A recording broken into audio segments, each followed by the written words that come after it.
Baik. Assalamualaikum warahmatullahi wabarakatuh. Waalaikumsalam warahmatullahi wabarakatuh. Alhamdulillah pada malam hari ini kita dipertemukan dalam keadaan sehat walafiat. Dalam agenda satu di kelompok satu eh, pada Latsar Angkatan 15 Kabupaten Donggala. Baik, untuk mempersingkat waktu, silakan Pak Dokter untuk memimpin doa. Baiklah, teman-teman, Ibu Agus, dan semua pihak yang terkait, marilah kita berdoa sebelum kita memulai kegiatan malam ini. Marilah kita berdoa menurut agama dan keyakinan kita masing-masing. Semoga apa yang diberikan pada malam ini bisa menjadi manfaat untuk kita nantinya. Berdoa Amin. mulai.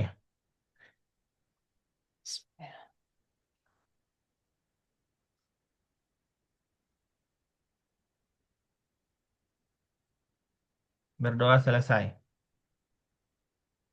Terima kasih Pak Dokter Agung. Ya, Siap, sama-sama Ibu. oke. Kita izin Pak BPSDM, Pak Hendro. Sudah pergi dia. Masya Allah. Baik, kita mulai saja ya. Izin Pak Kartolo, saya lanjut. Baik, Bismillahirrahmanirrahim. Assalamualaikum warahmatullahi wabarakatuh. Selamat Waalaikumsalam. malam, Waalaikumsalam salam warahmatullahi sejahtera wabarakatuh. untuk kita sekalian. Alhamdulillah, malam hari ini saya dapat teman baru nih, berapa orang nih? Ya, 15 orang ya. Kelompok satu berapa orang? 15 orang ya. Siap, 15 orang Bu. Iya, hari ini saya dapat teman baru 15 orang dan saya anggap bahwa 15 orang ini adalah orang-orang yang akan punya potensi nanti ke depan untuk merubah wajah Donggala dan lain-lainnya. Oke? Itu niatnya ya. Kita satu satu niat dulu, satu tujuan dulu supaya kita enak apa namanya diskusinya. Baik adik-adik yang kami banggakan, saya mengajak adik-adik sebagai umat beragama, mari kita bersama-sama memanjatkan puji syukur atas limpahan berkah anugerah pada malam hari ini kita diberikan kesehatan, keapiatan, sehingga bisa bersama-sama melaksanakan tugas kita sebagai aparatur sipil negara, yang mana malam ini kita diberikan amanah untuk melakukan sharing session ya. Saya tidak berkata ingin mau mengajar, tapi sharing session saja di room ini dalam kondisi sehat walafiat.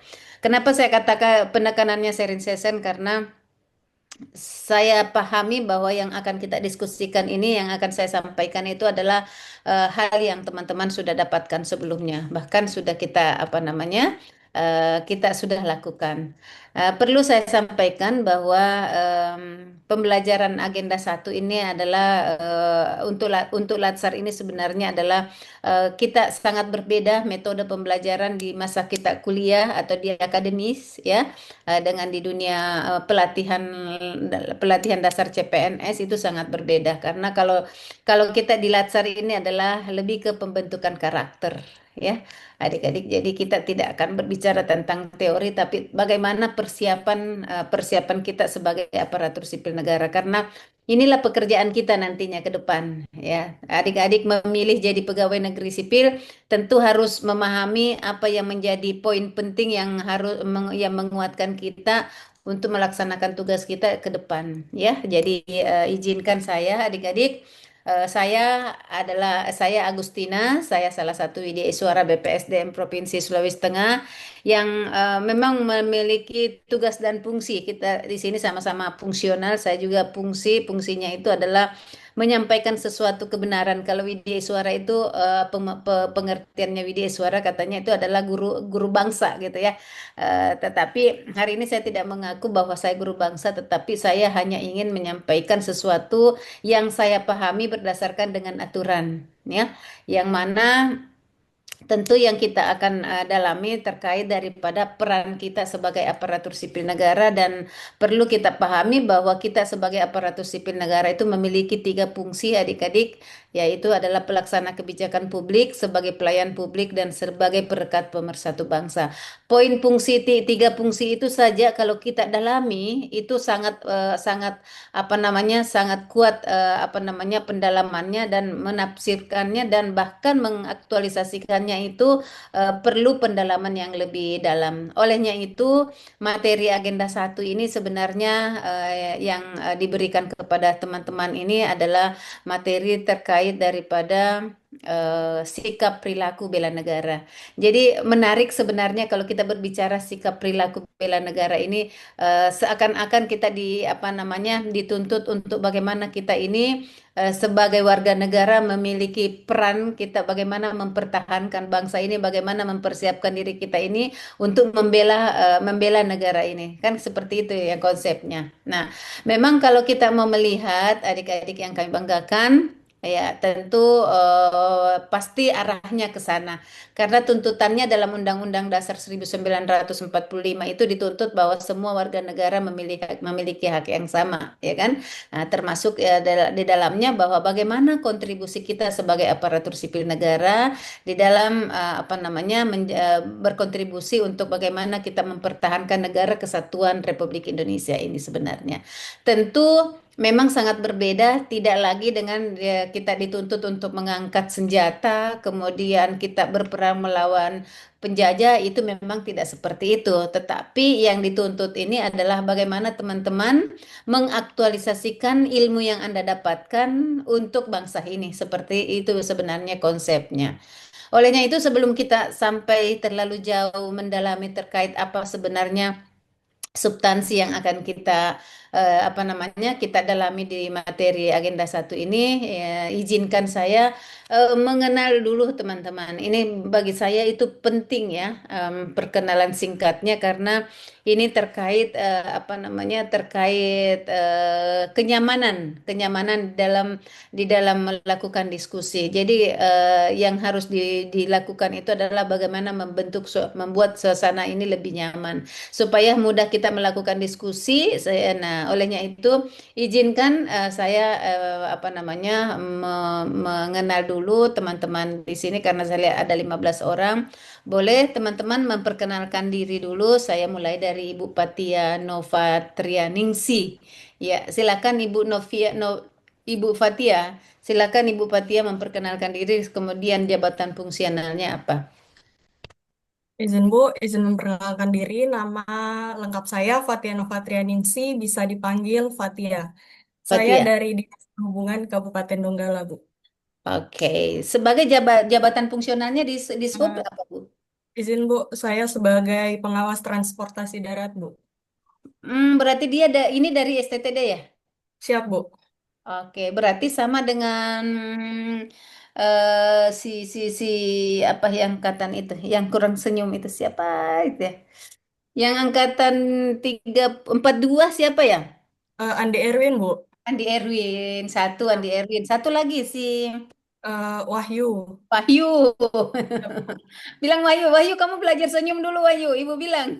Siap, baik, Bu. Bercanda ya Bu Fatia ya. Siap, Oke, Bu. oke baik. Makasih Fatia sebagai pengawas lalu lintas ya, Siap, Bu. Fatia. Oke, nah baik kita ke Devi Permatasari. Ini ke Devi Permatasari atau yang penyanyi itu ya Bu ya, bukan ya? Siap, bukan Bu. Oh, silakan Ibu Devi. Assalamualaikum warahmatullahi wabarakatuh. Perkenalkan, Waalaikumsalam warahmatullahi wabarakatuh. perkenalkan nama saya Devi Permatasari, biasanya dipanggil Devi. Jabatan saya perawat terampil dari RSUD Kabelota Donggala. Perawat terampil ya? Ya, Perawat terampil, perawat terampil, terampil itu golongan tiga ya Bu ya? ya, Oh, golongan betul. dua ya? Oke, baik. Ya, Bu. Oke. Baik, Ibu Devi, kita next ke Ibu Safika Ahmad. Ini temannya Abah ini kayaknya ini. Ada Kota Palu ya? Silakan Bu Safika. Ya, Ibu, terima kasih atas kesempatannya. Assalamualaikum warahmatullahi wabarakatuh. Izin Waalaikumsalam. memperkenalkan diri, Ibu. Nama lengkap saya Syafika Ahmad Bajeber. Saya instansi dari Rumah Sakit Anu Tapura Palu, jabatan saya sebagai dokter umum, Ibu. Oke, RSUD. Oh iya iya. Eh, Bu Bu Safika, Bu Dok, tunggu dulu. Emangnya Palu tidak ada latsarnya? Belum ada kabar untuk tahun ini dibuka, Ibu. Oh gitu. Jadi, ya, Jadi ambil tikungan, ambil tikungan ini ya. iya, iya, Ibu. Tikungan. Ini berarti inisiatif sendiri ya. Berarti Ya, pembiayaannya biaya sendiri. iya, iya, Oke, iya, lebih Ibu. ke mandiri. Baik, baik, baik, baik. Iya. Berapa orang dari Kota Palu, Bu Dok? Kalau dari Kota Palu sendiri saya kurang tahu berapa orang, Ibu. Cuman kalau dari Rumah Sakit Anu Tapura ada 3 orang teman saya di sini. Ada Oh, 2 orang, ya. siap, siap. Baik. Thank you, Terima Ibu kasih, Bu. Dokter. Kita next ke Pak Rivaldi Hasim.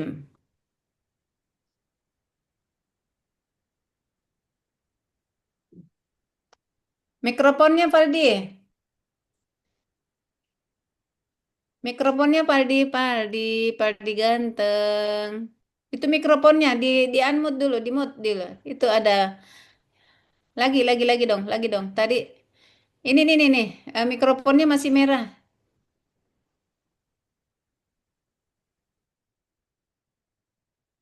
Audionya deh, audio. Iya, coba tes vokalnya, Paldi. Nyaring nggak? Izin ya Bu, Ya, kedengaran suara aku ini Bu. itu baru Ya. laki, gitu kan? Izin ya Bu, perkenalkan diri. Silakan. Assalamualaikum warahmatullahi wabarakatuh. Waalaikumsalam Perkenalkan, warahmatullahi nama wabarakatuh. saya Rivaldi Hasim. Eh, Jabatan saya Sandiman Ahli Pertama Dinas Komunikasi dan Informatika Kabupaten Donggala Ibu. Oke, Sandi. Sandiman Ahli Pertama. Sandiman itu gimana cara kerjanya? Apa aja yang jadi poin penting di dalam pelaksanaan tugasnya? Pembuat sandi atau apa? Rivaldi kayaknya jaringannya tidak terlalu bagus. Ya Bu. Gimana Pandi? Sorry Bu pakai. Ya, Oh. sudah saya maafkan sorrynya. Izin ya Bu. Ya. Izin ya Bu, salah satu tugas saya yaitu memvalidasi Hmm? sertifikat elektronik Ibu. Oh, validasi Iya, sertifikat. memperbaharui Mm-mm. serta memvalidasi sertifikat elektronik. Termasuk Jadi yang scan barcode tanda tangan termasuk itu? iya Ibu, Oke, yang oke. bekerja sama sama Balai Sertifikasi Balik. Elektronik Ibu. Iya, Oke, oke, oke, yang oke. bekerja sama sama BSSN. Ah, ah, ah, ah, ah, ah. Oke, baik. Di ini jabatanmu baru kamu sendiri di situ, Valdia. Ada 4 orang Ibu. Siapa? Sudah Latsar juga ya? Yang satu sudah Kanoval, Mm-mm. Noval, kemudian? Muhammad Noval. Kemudian ada Muhammad Yusuf di angkatan 40 Ibu. Oh, saya tidak ketemu 40. Ya, siapa Iya. lagi? Yang satunya ada di sini Ibu. Eh, Chandra Surya, negarawan. Oh, siap, siap, siap. Baik. Baik, berarti langkah juga ya. Kamu punya jurusan. Basically pendidikan apa, Rivaldi? Sarjana Matematika murni Ibu. Oh, kalau kamu dipecah kepalanya itu yang keluar itu angka-angka ya? Jangan terlalu serius Bapak Ibu ya, jangan terlalu serius. Kalau Anda tegang, saya jadinya tegang jadi. Bagaimana cara hadapi orang-orang hebat ini agak susah juga ya, Faldi ya. Oke, Ya baik. Ibu. S1-nya di mana, Faldi? Di Untat Ibu. Oh, Untat itu sekarang sudah berubah Fakultas namanya. MIPA. Sudah berubah namanya sekarang Untat UI. Untat Idola. Iya Ibu. Wih. Oke, baik. Makasih, Faldi. Kita ke Ya, terima Ilham. kasih banyak Ibu. Ya, Mas Ilham. Oh, ini Pak Dokter Ilham kali ya, Pak, karena Kota Palu juga nih. Oke, Siap ya. silakan. Izin perkenalkan diri. Assalamualaikum warahmatullahi wabarakatuh. Selamat malam. Waalaikumsalam. Perkenalkan nama saya Ilham Arizaldi Aspa. Berasal juga dari Kota Palu, sama dengan Dr. Syafika sebelumnya dari Rumah Sakit Umum Anu Tapura Palu. Hmm. Eh, untuk tugas saya sekarang sebagai dokter ahli pertama, Dok. Dokter ahli ya? Jabatan. Aduh. Dokter ahli pertama, Dok. Oh, dokter ahli pertama. Iya, Dok. Iya, Oke. iya. Tenang aja, tenang. Jangan tegang, Pak Dokter. Iya. Oke, baik. Ya, terima kasih, Bu. Baik, terima kasih. Kita next ke Pausan. Mas Pausan, silahkan Mas Pausan. Assalamualaikum warahmatullahi wabarakatuh. Waalaikumsalam warahmatullahi wabarakatuh. Izin memperkenalkan diri, Bu. Nama saya Muhammad Fauzan, berasal dari Donggala, Desa Lembasada. Iya, ke Desa Eh, Lembasada, ke sana ya. ya, Yang ke sananya ya, ya, yang jalanan ke Pasangkayu itu Lembasada ya? ya, ya, ya betul, Bu. Oke. Saya bertugas di Dinas Sosial Kabupaten Donggala dengan jabatan fungsional penggerak swadaya masyarakat. PSM. Iya, siap, Bu. Oke, penggerak swadaya masyarakat itu sama dengan fungsional juga sih ya, sebagai fasilitator ya Pak, Pak apa namanya, Pak Fausan ya. Iya, iya, Bu. Lebih ke penyuluh juga sih, bukan ya? Lah beda, bukan Iya, ke penyuluh, lebih ke penyuluh juga, Bu. lebih ke penyuluh. Karena kita ya melakukan pendampingan, pemberdayaan, serta penguatan eh, kapasitas masyarakat di Oke. Kabupaten Donggala, Bu.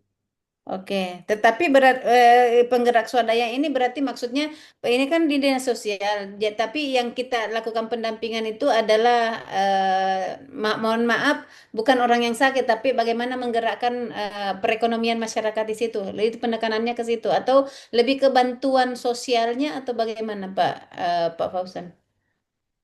Ya lebih ke bantuan sosial juga, Bu, dengan pendampingan masyarakat fakir miskin begitu, Bu. Oh, siap, siap, siap, Ya, siap, siap. Bagaimana memotivasi, menggerakkan mereka supaya ya, dia bisa move on begitu. Iya, oke. betul. Ini Ya, Bu. pekerjaan kalian ini hampir sosial semua ya. Oke, thank you Ya, Bu. Pak Fauzan. Ya. Kita next ke Erisa Fasha Angelita. Silakan. Mohon izin Ibu, izin memperkenalkan diri. Nama saya Eriza Fasa Angelita, biasanya dipanggil Eriza. Jabatan saya penata kelola sistem dan teknologi informasi. Saya bekerja di BKP SDMD Kota Palu. Oh ya, penata kelola. Sistem dan teknologi informasi. Sebenarnya ini tuan rumahnya Kota Palu ini malah ikut di sini nih. Iya, enggak apa-apa ya. Enggak apa-apa Bu Erika ya. Bu Eriza. Siap, Ibu. Iya, nggak apa-apa. Lebih cepat, lebih baik. Ini kan kita salah satu penganutnya Yusuf Kalla semua ini. Nah, ya kan? Daripada nunggu Kota Palu yang belum jelas, Bu Eriza, ya ambil lambung di tikungan saja, ya kan? Nah, Iya. jadi harus begitu. Itu yang namanya kerja cerdas. Ya. Oke, kita next ke Ibu Suci Rahmadani. Silakan Ibu Suci.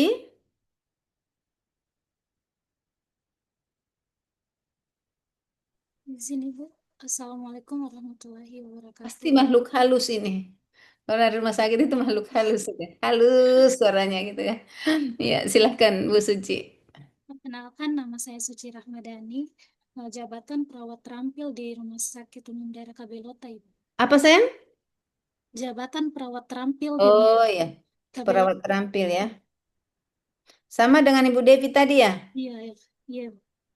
Oke. Kita ke Muhammad Rizky. Masih Ya Ibu. RSUD juga nih. Silakan Pak Muhammad Rizky. Pikri, oh sorry, Pikri dan. Izin memperkenalkan diri, Bu. Iya. Nama saya Muhammad Fikri, jabatan saya perawat terampil di Rumah Sakit Pendau Tambu. Perawat terampil juga ya Pak Fikri? Iya, Bu. Oke, perawat terampil berarti golongan 2 juga nih. Oke. Kita ke Anissa Febriani Malaha. Assalamualaikum warahmatullahi wabarakatuh. Izin Bu, Waalaikumsalam warahmatullahi wabarakatuh. perkenalkan nama saya Anissa Febriani Malahas. Jabatan saya perawat rampil di Rumah Sakit Kabilota Donggala. Oke, sama semua ya, Pak Devi, Fikri, Suci ya. Oke, Ibu. Terima kasih. Oke, sama-sama. Yang terakhir Mas Agung, silakan Pak Agung. Bismillahirrahmanirrahim. Assalamualaikum warahmatullahi wabarakatuh. Perkenalkan Ibu, nama saya Dr. Agung Hidayatya Basa. Jabatannya sebagai dokter ahli pertama, sama kayak Dokter Syafika dan Dokter Ilham, berasal dari Rumah Sakit Umum Anu Tapura Palu. Oke, baik, baik. Baik, terima kasih Pak Dr. Agung, masih muda, sudah memilih jadi pegawai negeri sipil. Ini luar biasa. Sekolah yang paling lama itu adalah sekolah dokter ya, Bu Safika ya. Sudah memeras tenaga, memeras uang, memeras segalanya gitu ya. Alhamdulillah, pilihannya jadi pegawai negeri sipil. Ya, Bu Dok, Pak Dokter ya. Baik, ini izinkan tadi saya apa namanya, kenapa saya lakukan perkenalan ini karena ini dengan otomatis adik-adik yang kami banggakan kita itu ada hubungan emosional nanti akan terbangun karena kelompok satu itu dengan otomatis menjadi coach saya. Ya, jadi coach saya nantinya. Jadi terkait daripada itu dari awal saya mau memahami, mempelajari daripada jabatan teman-teman karena ini sekali lagi ilmu penerapan yang akan kita bedah di pembelajaran agenda 1, 2, dan 3. Sehingga itu yang perlu bagi saya adalah bagaimana membangun dulu chemistry-nya supaya kita enak diskusinya nantinya ya. Nah, jadi di sini saya katakan apa jabatannya jabatan Bhinneka Tunggal Ika ini karena macam-macam dia ada dokter ahli, ada perawat, ada apa namanya dari Dinsos ini macam-macam. Olehnya itu inilah yang akan kita bedah nanti Bapak Ibu adik-adik yang kami banggakan.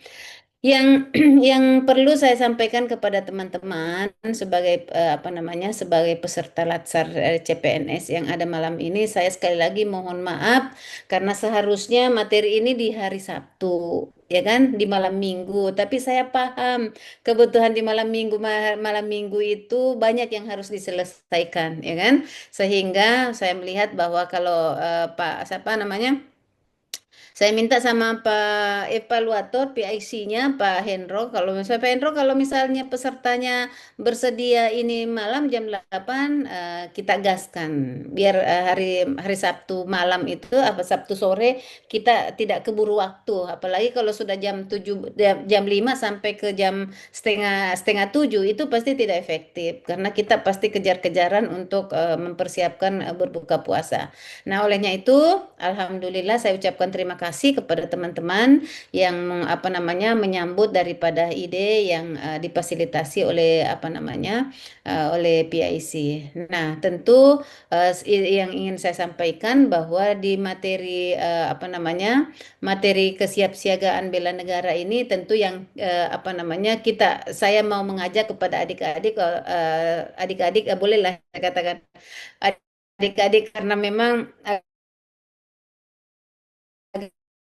agak jauh beda ya ada sampai 2 nih bedanya karena kalau umur ya pastilah ya kemudian dari lamanya saya jadi pegawai negeri sipil alhamdulillah saya menjalani pegawai negeri sipil itu sudah 28 tahun teman-teman jadi cukup lama menjalani mengikuti irama birokrasi khususnya apa namanya menjadi aparatur sipil negara tetapi kalau menjadi Widya Iswara ini sudah 17 tahun adik-adik ya sebagai narasumber yang dalam artian memfasilitasi teman-teman baik dari prajabatan PIM 4, PIM 3 dan selama saya jadi ini ya alhamdulillah banyak apa namanya alumni-alumni itu sudah pada eselon 2 semua.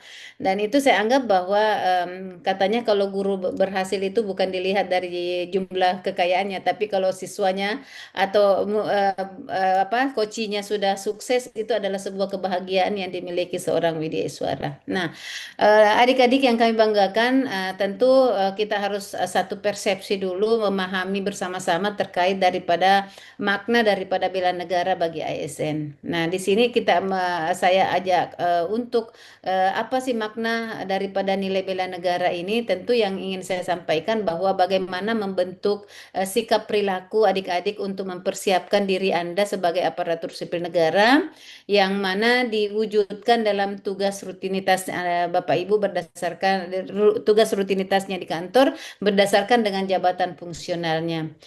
Serta bagaimana aparatur sipil negara itu sendiri termasuk adik-adik di dalam menjalankan tugasnya itu adalah harus memiliki nilai atau memiliki sikap integritasnya yang luar biasa, memiliki loyalitasnya terhadap negara dan bangsa, kemudian bagaimana bekerja secara profesional.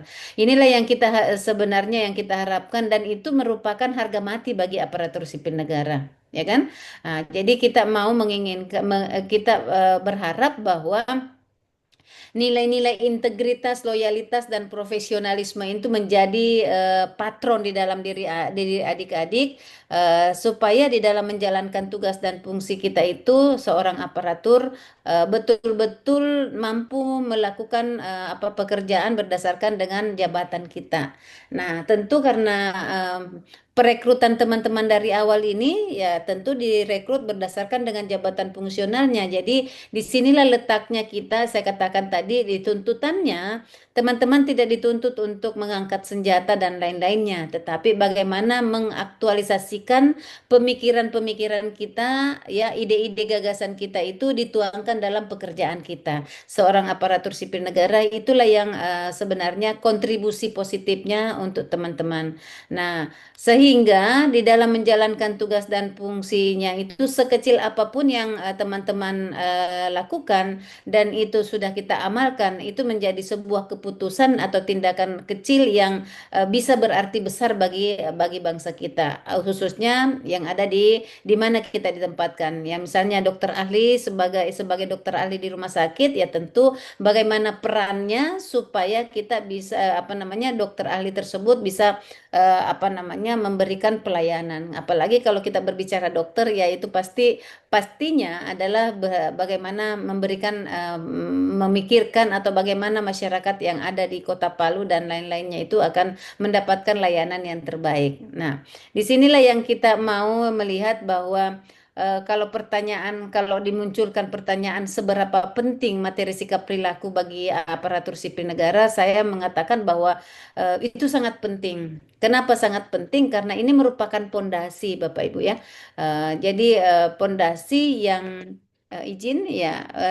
pondasi yang harus dimiliki seorang aparatur sipil negara di dalam menjalankan tugasnya. Izin, saya lupa tadi share screen materinya.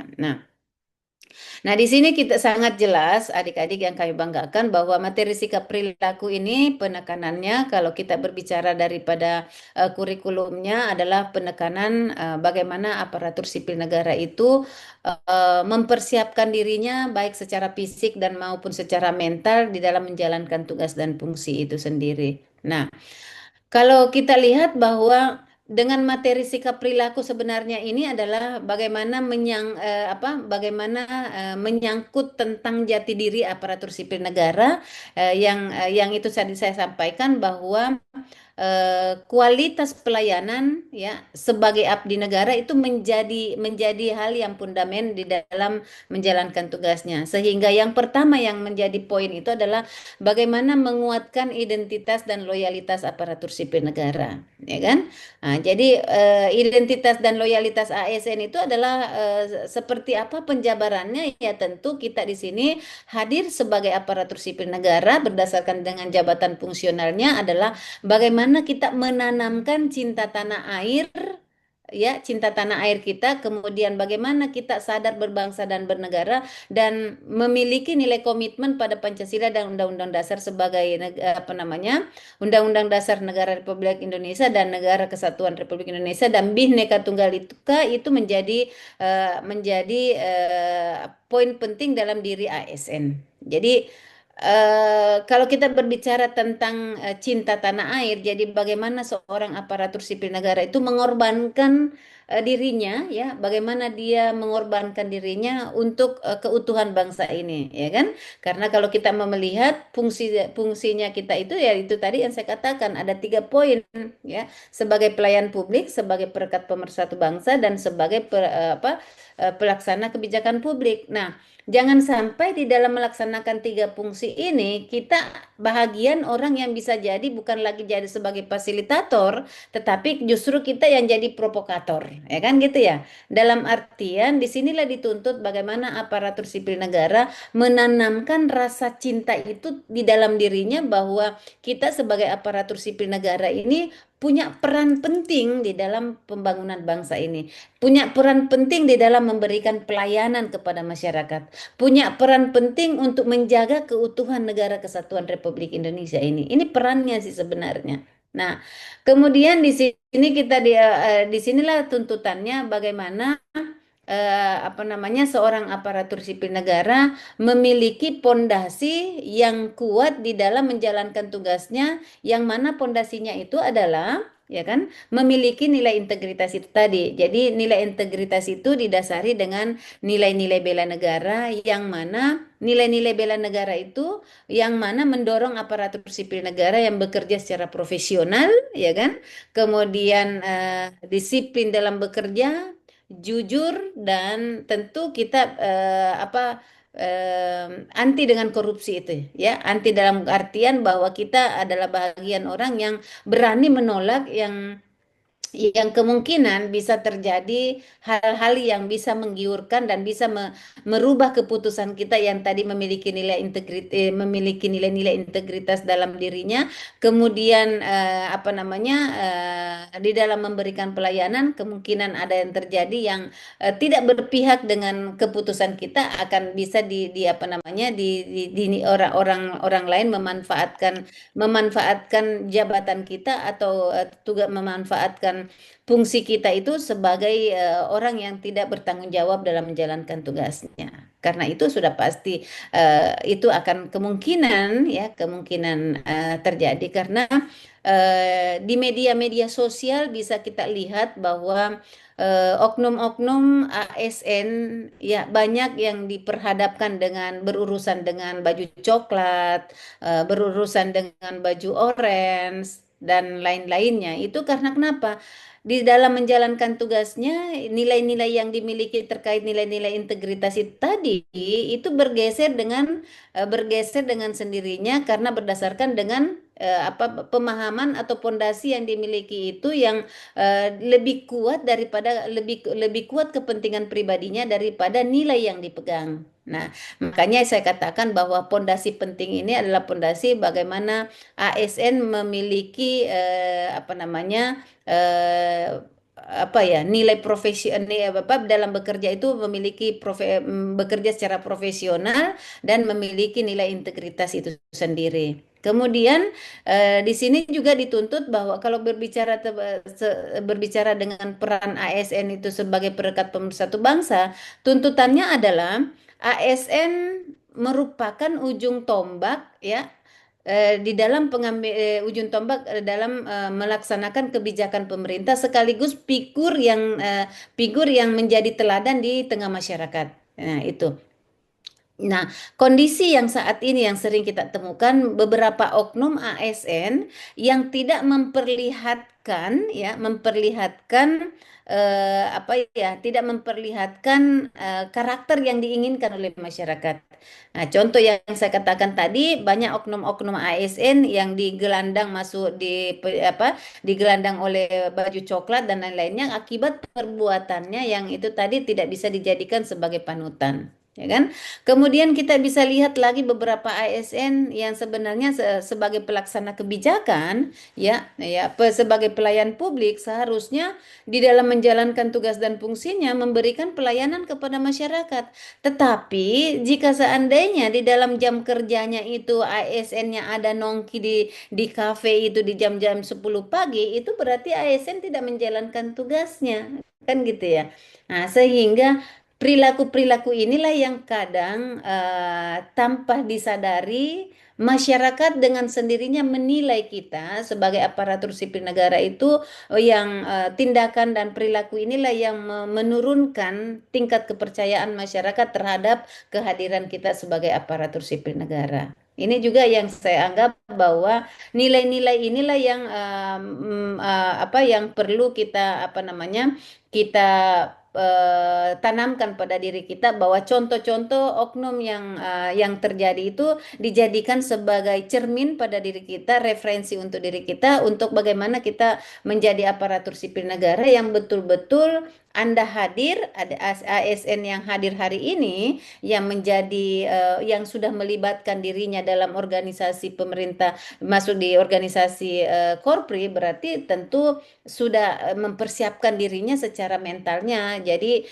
itu tadi yang saya katakan, bagaimana mencintai pekerjaan kita, jangan mencintai karena finansialnya, karena kalau finansial Anda mau dapatkan di ASN itu mohon maaf, itu tidak sesuai dengan ekspektasi kalian, ya kan gitu ya. Karena PNS itu PGPS, pintar goblok pendapatan sama, itu gajinya kita sama semua, ya kan.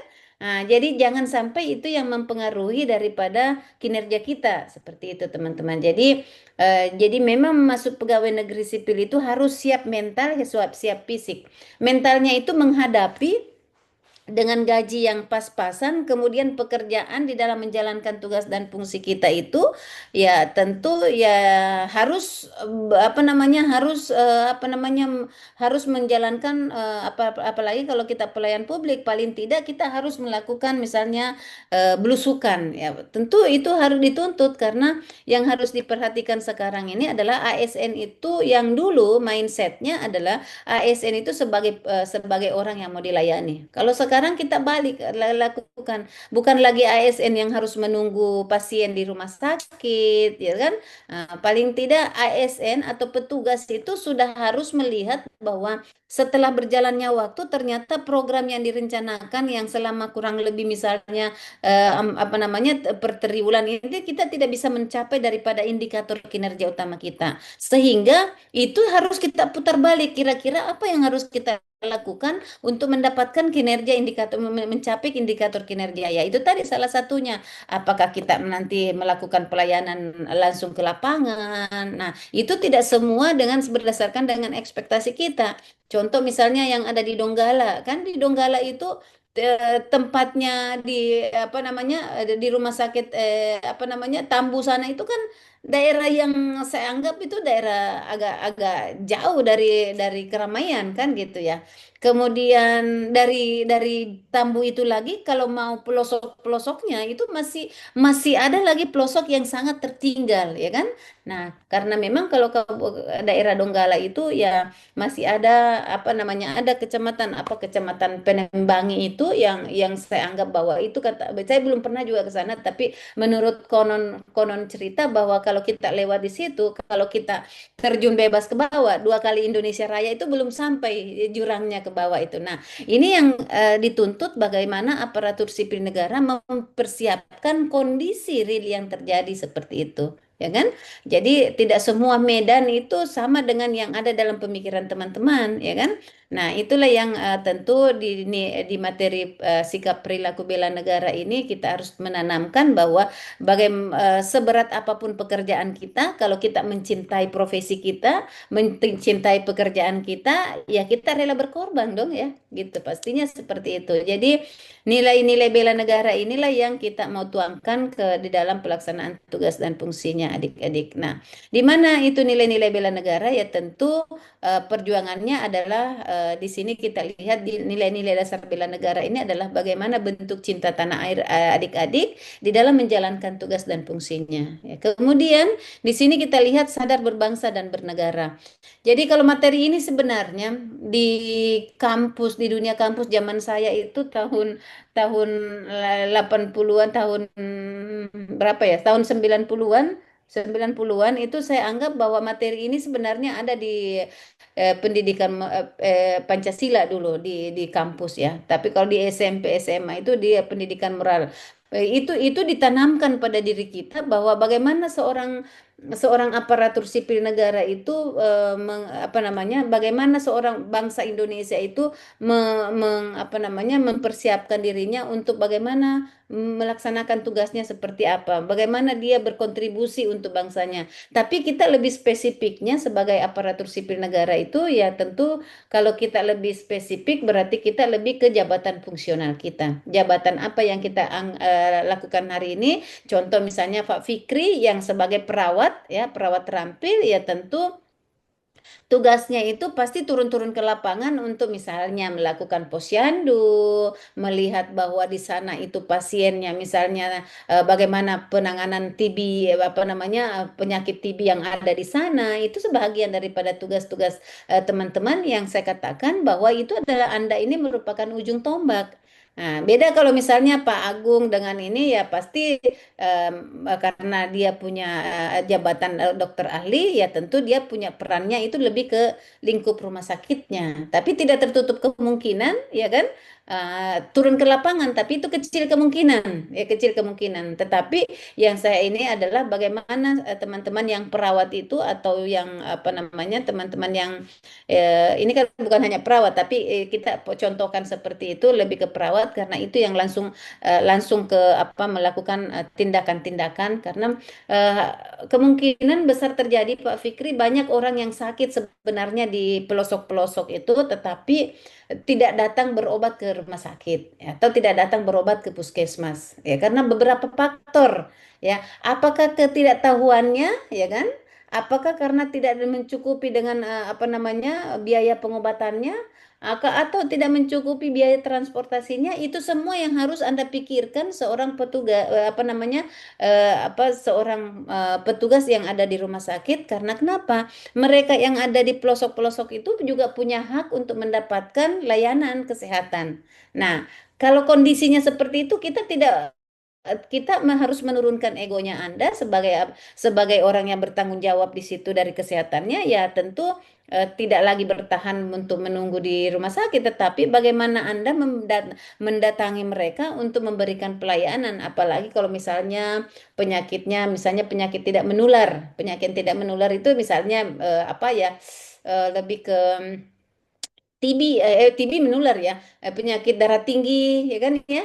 Kemudian apa itu penyakit gula, ya itu yang orang menganggap bahwa itu hal penyakit kecil, tetapi kalau itu sudah itu tidak ditangani lebih awal itu akan bisa saja berdampak besar dan bisa menghilangkan nyawa seseorang kan seperti itu. Jadi disitulah perannya teman-teman, penerapan cinta tanah air, kemudian Anda sadar berbangsa dan bernegara dan setia kepada Pancasila.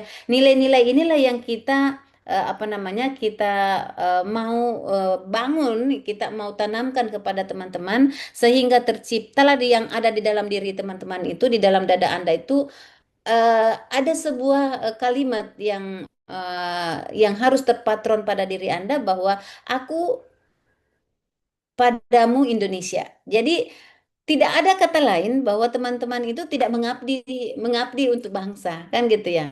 Nah, jadi kalimat ini sebenarnya aku padamu Indonesia hal yang kecil tapi maknanya sangat dalam. Jadi dituntut adalah sebuah pengabdian, bagaimana teman-teman itu menghibahkan dirinya untuk bangsa ini, ya kan? Nah, hampir sama sebenarnya kalau kita melihat daripada para pahlawan yang telah mendahului kita. Jadi dia tidak pernah memikirkan bagaimana dia jiwanya nanti kalau dia kena tembak, dia maju terus berperang. Karena kenapa?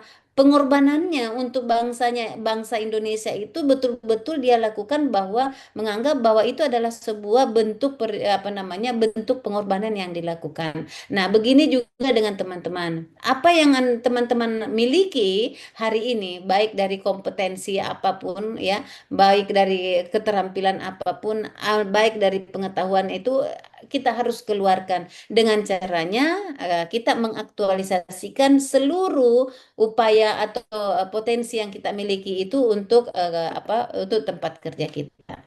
Nah, di sini kita lihat adik-adik yang kami banggakan, kalau berbicara tentang nilai-nilai bela negara ada beberapa indikator ya.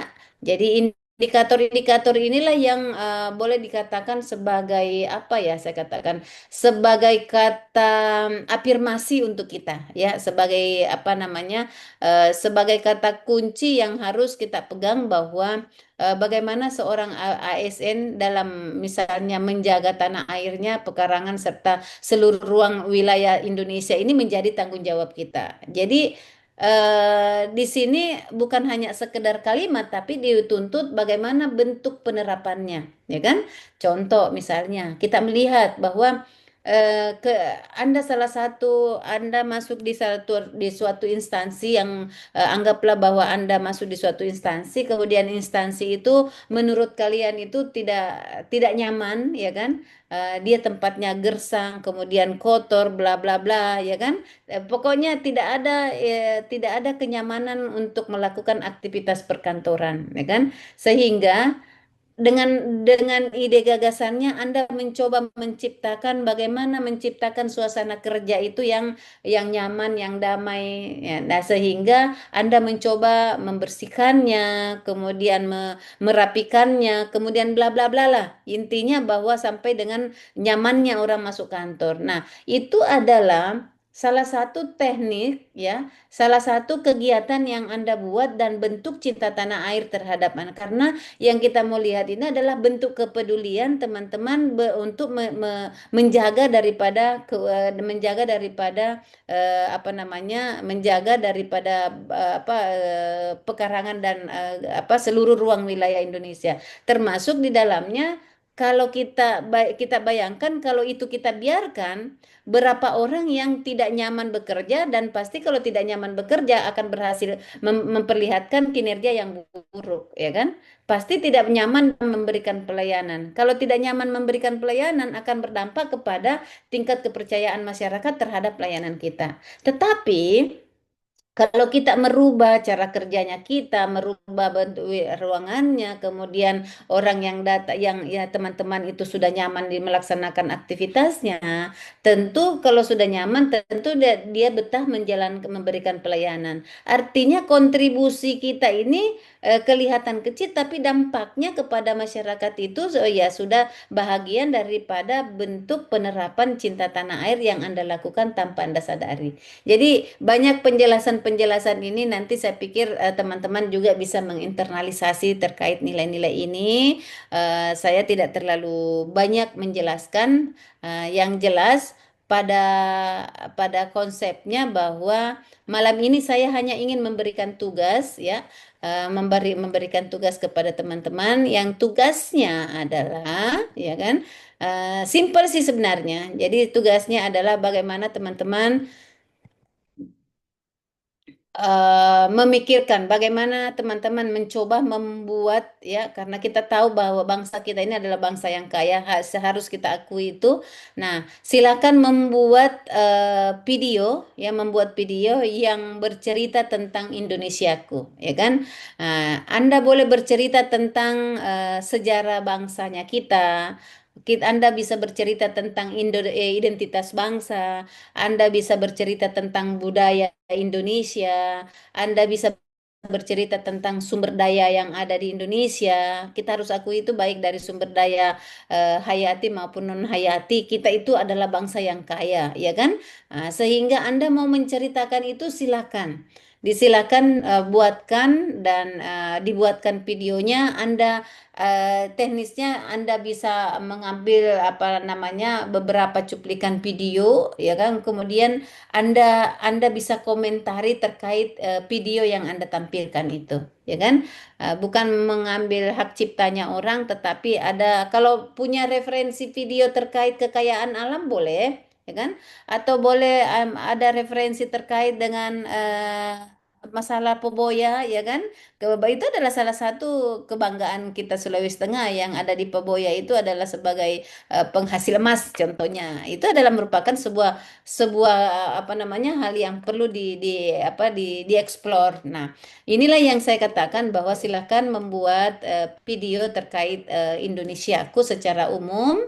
Silakan memilih. Anda mau memilih apa? Apakah ada pilihan di sini adik-adik yang kami banggakan tentang identitas bangsa, kemudian sejarah tentang Indonesia, bisa budaya Indonesia, kemudian sumber daya yang ada di Indonesia boleh, mau terkait hankam dan nilai-nilai luhur bangsa Indonesia itu boleh. Silakan membuat videonya ya. Kemudian itu tugas tentang Indonesiaku, kemudian eh, tugas selanjutnya silakan membuat rencana aksi bela negara. Rencana aksi bela negara itu Anda buatkan kira-kira misalnya rencana aksi bela negara dengan contoh formatnya bisa seperti ini ya. Formatnya bisa seperti ini ya. Misalnya nilai-nilai bela negara yang Anda mau tanamkan, yang mau terapkan itu adalah cinta tanah air. Jadi bentuk cinta tanah air itu indikatornya bagaimana mencintai. Ini kan sudah ada di formatnya tuh. Nah, tinggal aksinya. Mau seperti apa aksi yang Anda mau lakukan terkait cinta tanah air. Kemudian apakah Anda mau nilai bela negara, nilai bela negara apa namanya? Taat kepada apa namanya? Rela berkorban misalnya. Ya nggak apa-apa. Nah, rela berkorban itu bentuk aktualisasi aksinya seperti apa? Ya, silakan dibuat itu adik-adik yang kami banggakan. Nah, jadi ini dari apa slide pertama ya. Slide pertama ini ada dua hasil ya. Satu terkait dengan video dan satu adalah rencana aksi bela negaranya. Paling tidak tiga atau empat kegiatan yang rencana aksinya yang harus Anda tuangkan dalam tulisan.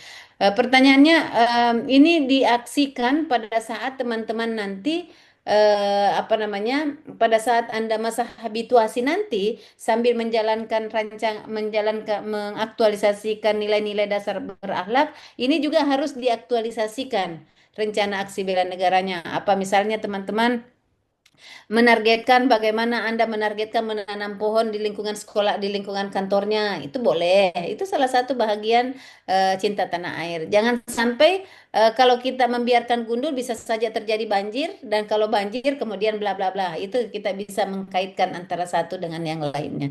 Oke. Itu dari tugas individu satu, kemudian tugas tugas individu tugas kelompok di sini ada tugas kelompok Bapak Ibu.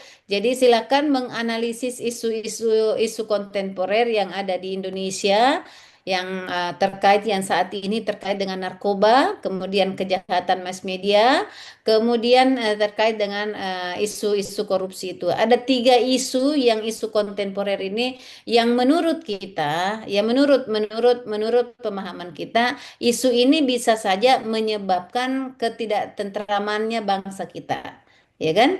Ah, Kemungkinan ini juga akan bisa memperkeruh terjadinya apa anjloknya kita sebagai bangsa ini sendiri. Karena kenapa?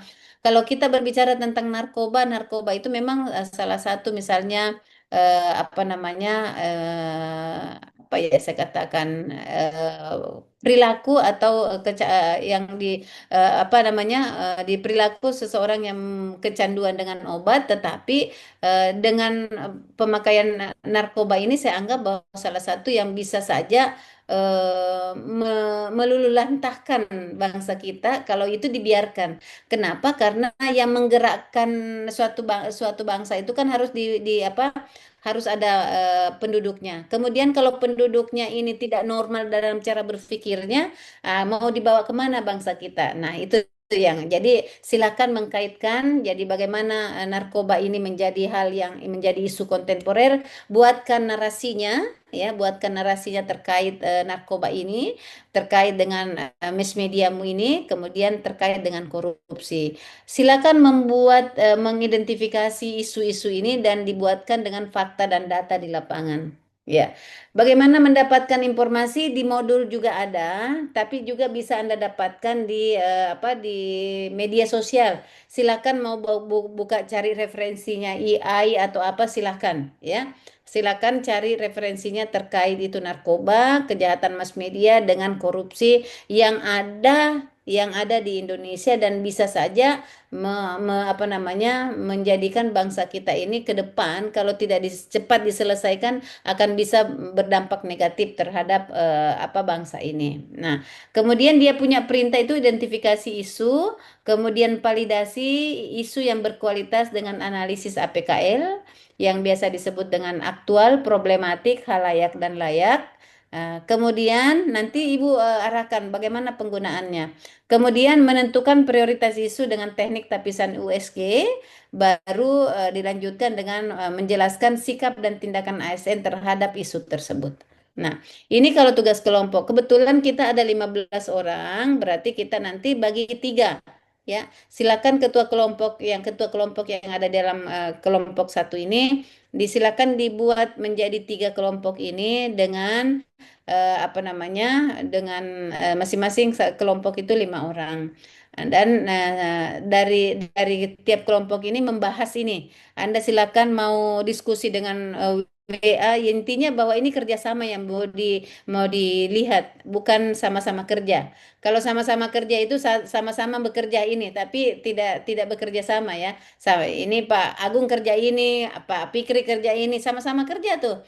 Tapi yang kita inginkan ini adalah bagaimana kita yang memiliki pendapat itu kita bekerja sama untuk memiliki tujuan yang sama. Oke? Itu tugas kelompok. Kemudian tugas selanjutnya ada tugas individu. Yang ketiga adalah identifikasi isu pada tupoksi peserta. Ya, silakan mengidentifikasi isu dan dinarasikan ya. Narasikan isu tersebut. Ya, silakan menarasikan isu yang Anda angkat ya berdasarkan dengan fakta dan data di lapangan. Setelah Anda mengidentifikasi isu itu, silakan memvalidasi isu dengan isu yang berkualitas dengan analisis APKL sama dengan cara tadi cara penggunaan alat analisis yang tugas kelompok dengan tugas individu ini sama penggunaannya alat analisisnya. Ya kan? Nah, di sini validasi isu yang berkualitas dengan analisis APKL, kemudian menentukan prioritas isu dengan teknik tapisan USG, urgent serious growth, dan menentukan penyebab masalahnya dengan melihat bahwa penyebab ini dianalisis dengan boleh Anda menggunakan mind mapping, boleh Anda boleh juga menggunakan mencari penyebabnya itu dengan fishbone. Kemudian menentukan gagasan ide gagasannya dengan menggunakan brainstorming. Jadi ini saja tugas Bapak Ibu untuk teman-teman. Oke. Kemudian Ibu menjelaskan terkait penggunaan alat analisis APKL. Jadi penggunaan alat analisis APKL seperti ini penggunaannya. Jadi kriteria itu kita lihat bahwa kriteria penetapan isu itu ada rasa kepedulian kita di dalamnya. Karena itu adalah bahagian tanggung jawab kita, Anda peduli di situ. Jadi sehingga isu itu Anda angkat sebagai sebagai isu yang Anda identifikasi. Jadi saya langsung ke penilaian kualitas isunya. Jadi penilaian kualitas isu berdasarkan dengan APKL yang mana aktual itu benar-benar terjadi dan sedang hangat dibicarakan dalam masyarakat. Jadi kalau teman-teman mengangkat isu, dilihat isunya benar-benar terjadi atau tidak, ya kan? Apakah jangan sampai dia cuman hoax gitu ya? Nah, jadi benar-benar terjadi dan menurut Anda hasil pengamatan Anda, ya kan? Hasil pengamatan teman-teman yang ada di mana Anda tempatkan itu boleh Anda cari. Itu bisa dijadikan dijadikan sebagai isu. Nah, isu kalau berbicara isu berarti ada masalah. Oke, berarti masalah itu selalu diawali dengan kata negatif atau ada kalimat negatif yang menentukan bahwa ini adalah sebuah masalah. Misalnya, tingginya kasus kasus ASN yang terjerat dengan narkoba. Itu isu itu. Karena seharusnya narkoba itu bagi ASN itu tidak ada. Seharusnya, kan? Nah, sehingga kita melihat setelah pengamatan kita dengan sumber-sumber informasi yang kita dapatkan di OPD ini, setelah kita lihat BPS, oh ternyata betul ya, di Sulawesi Tengah itu ASN yang terjerat narkoba itu banyak, ya kan? Sehingga kita menyimpulkan tingginya pengguna narkoba, tingginya pengguna narkoba bagi ASN bla bla bla bla. Contoh, ini hanya contoh saja. Nah, itu benar-benar terjadi tuh. Karena ada fakta dan data, ada sumber yang Anda dapatkan, dan sumber yang Anda dapatkan itu valid. Ya, sehingga itu dianggap bahwa itu aktual. Kemudian kita berbicara tentang problematik. Jadi problematik itu isu yang memiliki dimensi masalah yang kompleks sehingga perlu dicarikan segera solusinya. Contoh misalnya, isu yang kita angkat adalah salah satu eh, rentangnya, ya kan, rentangnya penyebaran virus TB di wilayah kerja, Kelurahan Ganti misalnya, ya kan, anggaplah seperti itu. Kemudian eh, dikuatkan dengan fakta dan data. Mengapa Anda katakan bahwa penyebaran virus penyakit TB di wilayah kerja Puskesmas Ganti ini, Anda menganggap bahwa ini tinggi, lagi booming ya itu gitu. Sehingga kita harus menguatkan datanya mana. Oh, ternyata dari hasil pemeriksaan yang kita lakukan ini dari minggu ke minggu itu hasil observasinya kita itu ada meningkat gitu ya. Nah, dari meningkat dari misalnya penderitanya cuma 2 minggu ini 2, kemudian minggu depannya ternyata melonjak menjadi 10, kemudian minggu berikutnya menjadi 30, berarti itu pergeserannya penyebarannya lebih kuat ya, sehingga itu menjadi problematik. Kenapa? Karena ini kalau tidak ditangani, kemudian ini di mana orang yang 30 tadi ini, kalau dia berinteraksi dengan orang lain, itu bisa saja orang lain terjangkit dengan virus itu. Karena kita tahu penyebaran virus TB itu kan bisa dari udara, dari gaya bicara dan lain-lainnya. Saya tidak terlalu paham, tapi itu barangkali seperti itu. Sehingga menganggap bahwa ini harus permasalahan yang betul-betul harus terselesaikan. Sehingga itu Anda angkat isu. Kemudian kehalayakan, isu yang menyangkut hajat hidup orang banyak. Nah, termasuk dengan itu yang tadi saya katakan, penyebaran TB itu bisa saja akan berdampak kepada orang banyak kalau tidak ditangani secepatnya. Sehingga perlu dilakukan penanganan yang tepat ya, sehingga dapat terselesaikan itu. Kemudian kita bicara kelayakan atau layak, isu yang masuk akal dan realistis serta relevan untuk dimunculkan inisiatif pemecahan masalahnya. Jadi kalau teman-teman ini Anda layak, Anda angkat berdasarkan dengan peran Anda ya, realistis Anda lakukan. Contoh misalnya seorang Fikri sebagai perawat ya kan, tentu itu punya realistis dia angkat terkait daripada penyebaran virus itu supaya tidak tersebar. Anda itu karena Anda perawat ya kan gitu. Kemudian yang mana yang tidak realistis mengambilnya ya, misalnya tadi dari Kominfo itu tidak ada kaitan kerjanya, jadi jangan diangkat terkait itu ya kan. Yang terkait dengan Kominfo itu adalah bagaimana persandian ya kan, bagaimana bla bla bla, bagaimana supaya sistem ini tidak anjlok misalnya. Ini hanya contoh, jadi ini hanya contoh. Jadi layak atau kelayakan ini yang itu realistis untuk diselesaikan karena memang itu menjadi tanggung jawab kita, menjadi tugas pokoknya kita. Oke? Nah, itu kalau kita lihat daripada penentuan alat penilaian kualitas isu atau APKL dengan kriteria APKL ini. Oke? Nah, kemudian isu yang kita gunakan, kita mempergunakan dengan tabel ini Bapak Ibu. Jadi ini hanya contoh saja. Anda boleh memodifikasi dengan cara Anda yang terbaru, silahkan. Tidak ada masalah. Ini hanya format yang bisa jadi bisa Anda modifikasi, silahkan. Yang jelas substansinya itu ada di dalamnya. Jadi semua isu yang Anda identifikasi tadi, pertanyaannya Bu, berapa isu yang paling sedikit? Paling sedikit 3.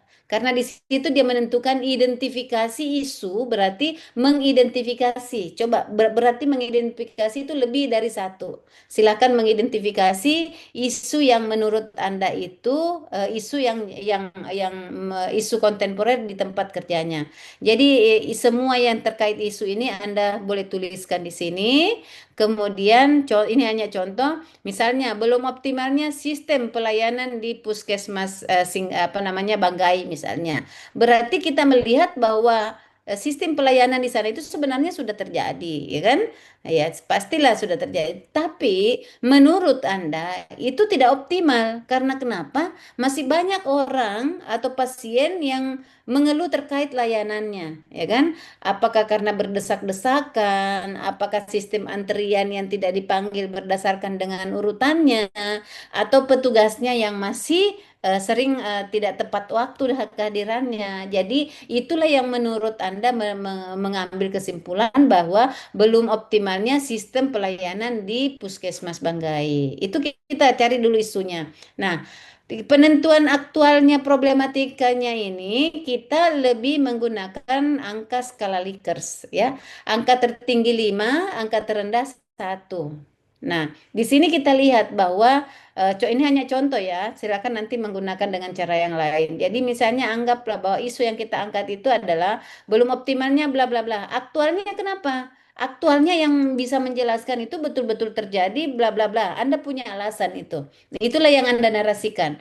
Aktual itu Anda berikan angka 5 karena menurut Anda itu adalah betul-betul fakta dan datanya, sumbernya ada sehingga Anda menentukan bahwa itu adalah angka 5. Pertanyaannya, Bu, boleh nggak angka 1 di situ? Boleh nggak angka 2? Boleh, ya kan? Boleh. Tetapi berdasarkan dengan fakta dan data di lapangan. Kalau belum optimalnya sistem pelayanan di puskesmas di Manggai itu bisa angka 5 karena setelah kita mengevaluasi ya kita melihat bahwa hampir masyarakat yang datang itu mengeluh, ya kan? Kalau cuma satu orang yang mengeluh berarti kita bisa berikan angka 2 di sini, kan gitu ya. Tapi kalau hampir semua masyarakat yang mengeluh berarti kita beri angka 5 dong, kan gitu ya. Jadi penentuan angka itu berdasarkan dengan hasil hasil pengamatan kita. Bisa ya? Kemudian problematik juga sama pemberian skala Likert, angka tertinggi 5, angka terendah 2. Dan semua angka yang ada ini bisa kita kita jumlahkan dan jumlah yang tertinggi inilah yang kita lihat. Jadi dijumlahkan dari APKL itu dijumlahkan menjadi angka 20. Kemudian ada metode yang lain yang teman-teman pakai. Ada yang dia pakai hanya checklist, boleh, ya kan? Checklist misalnya aktual itu dianggap bahwa aktual itu benar-benar terjadi, problematik benar-benar terjadi, dan semua ini di checklist berarti semuanya ini ya karena di situ kalau checklist hanya menjelaskan di situ memenuhi syarat, memenuhi syarat, memenuhi syarat, ya kan? Jadi ketiga-tiganya ini memenuhi syarat, Anda turunkan ke USG. Tetapi kalau saya dengan menggunakan alat analisis penggunaan skala Likert, kalau teman-teman hanya mendapatkan angka tertinggi satu di sini angka tertinggi, yang lainnya ada 19 dengan 15, berarti ini 15 dengan 19 itu dengan sendirinya gugur. Anda tidak perlu bawa ke USG, ya kan? Langsung saja angka 20 ini kita turunkan di mana? Di Pisbon di sini, ya. Langsung kita turunkan di Pisbon sini, di kepala ikan, ya. Langsung kita turunkan di sini. Nah, di mana kita menggunakan USG? Ya, kalau teman-teman yang tadi itu mendapatkan angka tertingginya angka tertingginya ada 2 di sini ya, ada 2 angka 20 di sini, berarti atau semua checklist semua memenuhi persyaratan, itu wajib hukumnya teman-teman turunkan di urgen serius growth-nya. Yang kita harus ukur, tadi sudah kita ukur aktualnya, problematiknya, khalayak dan layaknya. Sekarang kita ukur urgen serius growth-nya. Nah, di situ teman-teman. Jadi penggunaan alat analisis inilah yang kita untuk menentukan yang mana prioritas isu yang akan kita angkat menjadi core isu. Ya. Bisa ya, teman-teman? Jadi saya ulangi, kalau di APKL Anda mendapatkan dua angka yang sama, wajib hukumnya turun ke USG. Ya, itu kata penekanannya. Tetapi kalau Anda hanya mendapatkan satu angka tertinggi, berarti angka tertinggi ini yang kita turunkan langsung ke Pisbon, ya, langsung ke Pisbon sini. Tidak usah USG. Nah, dengan sendirinya angka 15 dengan angka 19 ini itu dengan sendirinya gugur. Tidak usah Anda apa-apakan. Inilah yang menjadi core isu Anda, belum optimalnya sistem pelayanan di puskesmas karena angkanya 20 dan satu-satunya otomatis kita turunkan ke Pisbon sini. Nah, di Pisbon ini baru kita cari penyebabnya. Apa yang menyebabkan sehingga tidak optimal sistem pelayanan di puskesmas? Jadi bisa saja pegawainya sering terlambat, ya kan? Metode yang dilakukan ya memberikan pelayanan yang tidak sesuai dengan SOP. Anggaplah seperti itu, ya kan? Nah, semua yang terkait dengan kondisi yang Anda lihat itu Anda ungkapkan di sini. Jadi boleh Anda pakai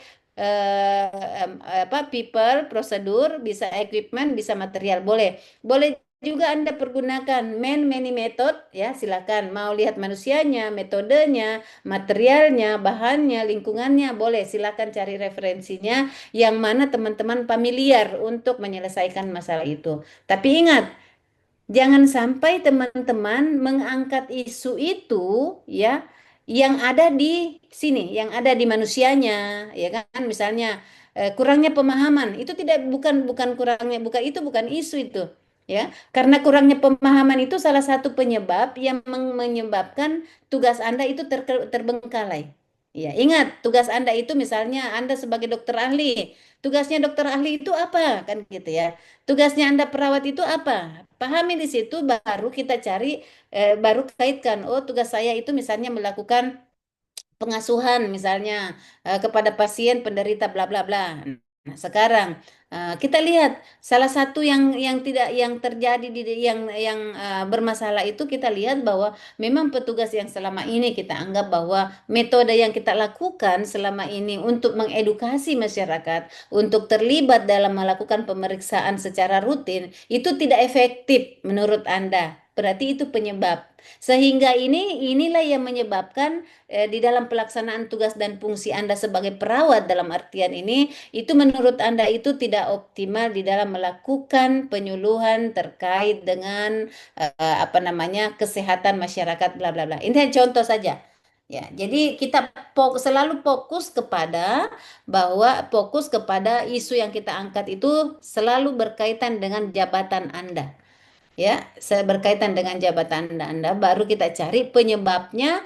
Penyebabnya sekali lagi dari beberapa metode. Bisa dari manusianya, bisa dari lingkungannya, bisa dari mana saja. Ya, jadi dari sisi prosedurnya, bisa dari materialnya. Silakan mencari referensinya terkait dari itu. Nah, setelah teman-teman sudah temukan ini penyebabnya, baru Anda turunkan di dalam tabel ini penyebab masalah, kemudian Anda pikirkan ide gagasannya. Jadi hebatnya kalian ini, Anda yang dituntut menemukan masalahnya, dan Anda yang dituntut untuk mencari ide gagasannya. Kenapa seperti itu? Karena Anda yang akan mengerjakan nanti ini pekerjaan. Kalau ibu, pasti yang mau yang lebih. Tetapi yang relevan dengan tugas pokoknya itu sesuaikan dengan kemampuan teman-teman. Ini sekaligus adik-adik yang kami banggakan, saya sarankan mencari isu itu yang Anda mau aktualisasikan nanti, yang sekaligus menyusun, ya. Karena yang Anda susun dalam aktualisasi ini juga nanti. Jadi supaya satu kali jalan, begitu selesai agenda 1, penggunaan alat analisisnya selesai. Masuk agenda 2, internalisasi nilai berakhlak selesai. Masuk agenda 3, peran dan kedudukan Anda sebagai perawat di situ sudah selesai. Jadi begitu selesai agenda 1, agenda 2, agenda 3, penyusunan rancangan aktualisasi teman-teman itu tinggal dilengkapi saja. Karena penggunaan alat analisis isinya bab 2 itu ini kan gitu ya. Jadi itu barangkali adik-adik tugasnya hari ini silakan menyusun ya, silakan menyusun kira-kira apa namanya tugas ini dan sesuaikan rancangan aktualisasi yang teman-teman mau buat. Ya, saya persilakan ada yang mau dipertanyakan terkait penyampaian saya. Kalau berbicara tentang materinya, silakan teman-teman pelajari sendiri terkait daripada karena saya yakin teman-teman sudah belajar secara MOOC itu sudah pendalamannya sudah luar biasa. Jadi Ibu di sini adalah memfasilitasi teman-teman terkait dengan hasil pembelajaran Anda di MOOC dengan tugas yang saya berikan. Kalau ada yang tidak tidak berkenan ya dengan apa yang saya sampaikan, ya silakan berpikir bagaimana solusi yang harus Anda lakukan. Apakah ada yang mau ganti coach atau ada yang mau ganti ganti yang lain, tidak jadi masalah. Oke? Nah, silakan ada yang mau dipertanyakan terkait apa yang saya sampaikan, saya silakan Bapak Ibu. Izin Ibu bertanya. Oke, silakan Pak Dokter Agung.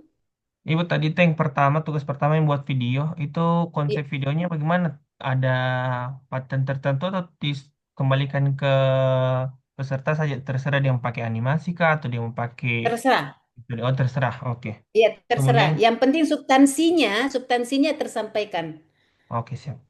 Oke. Kemudian Ya, ini Bu, pertanyaan kedua yang tentang tugas ketiga, ini kan ya, dibilang identifikasi isu pada tupoksi peserta, maksudnya iya. tupoksi masing-masing Iya, dari tupoksi, misalnya kita, oh tupoksi iya, masing-masing, ya, oh iya. tupoksi masing-masing supaya satu kali jalan Pak Dokter Agung, ya. Ini kalau nanti kan output daripada rancang aktualisasi ini kan Anda dituntut untuk menyusun rancangan aktualisasi nih, ya. Jadi jangan sampai nanti selesai agenda baru kita menyusun, ya kan? Tetapi kita menyelesaikan tugasnya ini dan itulah yang kita jalan terus sampai di agenda 4 nanti. Supaya satu kali mendayun, dua tiga pulau terlampaui, ya kan? Selesai tugasnya karena kenapa? Begitu Anda presentasi kan ada penguatan-penguatan dari coach. Dengan sendirinya rancangannya sudah isunya sudah jelas. Jadi tidak lagi sudah selesai agenda satu kembali ke coachnya konsultasi lagi itu tidak perlu ya. Berjalannya ini kan sekali lagi ilmu yang kita dapatkan ini adalah ilmu penerapan, jadi langsung kita terapkan ilmu yang kita dapat eksekusi. Ya kan gitu ya, ilmunya kita dapatkan langsung eksekusi dengan tugas-tugas. Makanya di reaktor di Latsar ini lebih banyak khususnya sinkronus dengan asinkronusnya itu lebih banyak peserta yang aktif. Nah, jadi kami hanya memfasilitasi teman-teman di mana masalahnya ya, kan namanya coach itu kan sama dengan pelatih ya. Kalau ada yang salah salah salah langkah baru pelatihnya maju gitu. Nah, seperti itu dok. Jadi silahkan kalau saya identifikasi memang berdasarkan kalau perlu konsultasi memang dari awal dengan mentornya. Kalau besok pagi, Pak, saya mau rencana buat ini, kira-kira bagaimana? Komunikasi lebih dahulu ya. Karena supaya tidak satu kali tidak tidak sesat lah maksud saya. Oke. Masih ada Siap Ibu, makasih teman-teman? Bu. Iya, makasih. Silakan. Ya, masih ada yang ditanyakan terkait daripada apa yang saya sampaikan, saya persilakan. Oke, kayaknya sudah tidak ada adik-adik yang kami banggakan untuk pendalaman materi agenda satunya silahkan secara belajar secara mandiri mau dapatkan materi yang terkait itu tugas individu, tugas kelompok itu ada di modul ya, terkait dengan narkoba, mass media dengan korupsi atau di modul. Silakan mengcombine isi modulnya dengan ilmu yang Anda dapatkan di media sosial atau di mana di sumber-sumber yang lain silakan. Ya, jadi termasuk yang saya katakan bahwa kita ini adalah bangsa yang kaya, baik dari budaya dan lain-lainnya. Kemudian baik dari kekayaan sumber daya hayati maupun sumber daya non hayati itu kita bangsa yang kaya, negara yang kaya, termasuk Sulawesi Tengah ini. Kalau mau berbicara tentang emasnya ada Poboya, mau gasnya ada di Luwu, kan gitu.